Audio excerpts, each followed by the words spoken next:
Shankar Jackson के इस गाने का कोई तोड़ ही नहीं, मगर इसी गाने को फिल्म फेयर से कर दिया था बाहर। कौन सा ये गीत था, आज इस पर बात करेंगे दोस्तों। चैनल पे नए हो तो चैनल को सब्सक्राइब कर लीजिएगा, बेल आइकन भी प्रेस कर लीजिएगा ताकि नोटिफिकेशन आप तक पहुंचते रहे। नमस्कार, मैं महेश कोहली, बॉलीवुड संगीत के सफर से।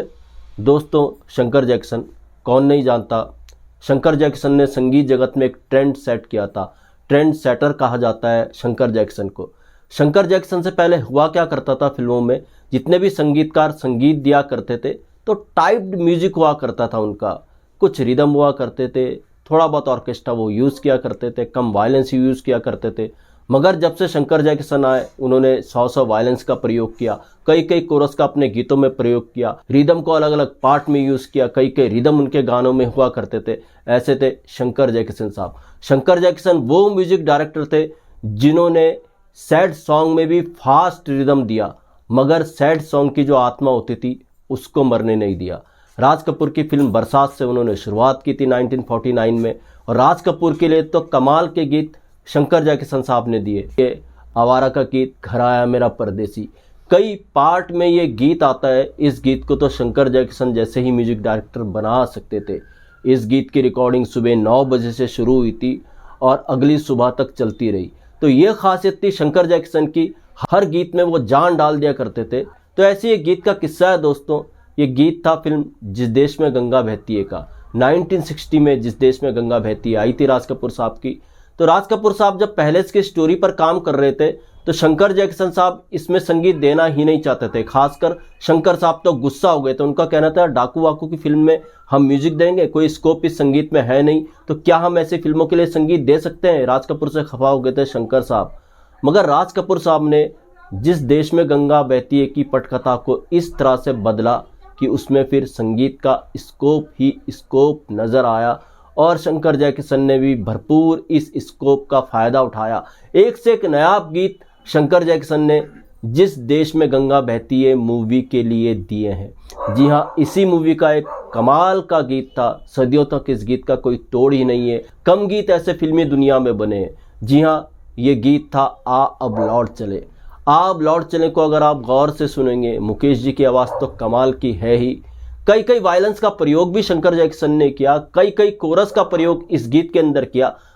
मगर लता जी का आलाप जिस तरह से कोरस के साथ उन्होंने करवाया वो बड़े गजब का था।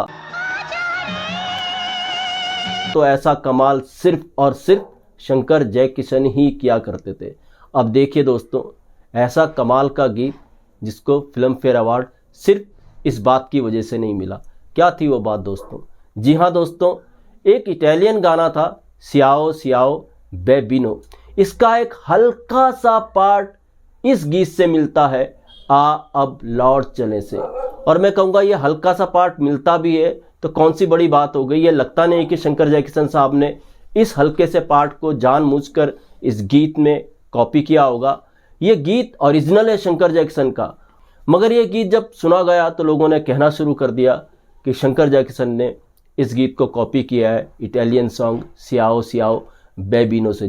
जबकि इटालियन सॉन्ग सियाओ सियाओ का हल्की सी झलक इस गीत में आती है। मैं सुनाने की कोशिश करूंगा।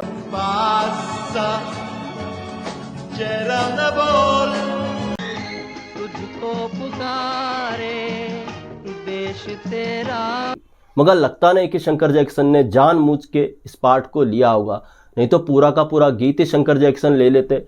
पूरा का पूरा ओरिजिनल सॉन्ग ये शंकर जैक्सन का है। कहा जाता है यही कारण था कि इस गीत को फिल्म फेयर अवार्ड नहीं मिला।